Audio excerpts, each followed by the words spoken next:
The House of Representatives has passed for second reading the Act to regulate the execution of federal government projects by state government by regulating procedures for undertaking such projects, financing, supervision, and reimbursement of money spent.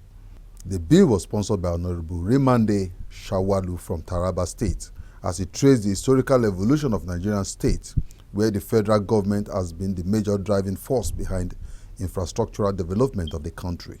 He noted that the dwindling resources of the country due to reduced revenue of the federal government has made it increasingly difficult for it to fulfill its primary obligations. Given the dwindling resources available to the country and the fact that resources available to the federal government have declined, several of these roads and infrastructure have not been attended to.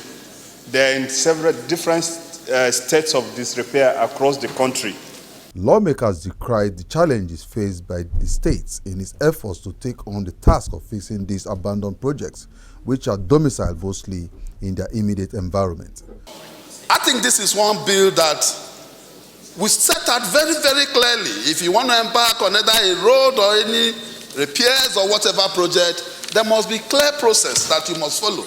And the approval process must also be given. The cost implication will also be known from day one, so that we don't just go there and send people to, do verification. The governor of a state looking at some of these roads, and if he tells these people that he will not do them, the people will even stone the governor because they feel government responsibility is government responsibility.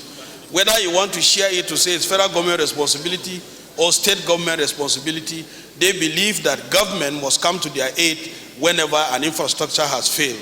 Mr. Speaker, this bill will not conflict with any other laws. It will not conflict with the road fund, National Road Fund law that has been passed in this House. It will not conflict with any other establishment coming from Senate either. But showing modality upon which the principle, upon which the agreement, upon which even specification of federal government can be executed by the state governor.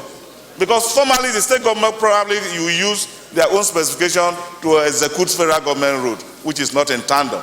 Federal government abandoned projects, mostly roads, are a common sight around the country, and state governments have oftentimes taken the burden to save their citizens from hardship and harm. Hence, the intervention of the lawmakers in trying to correct it through a legal framework to make it easier for other tiers of government to get back monies expended for such purpose. Emmanuel Ehijene, PTV News.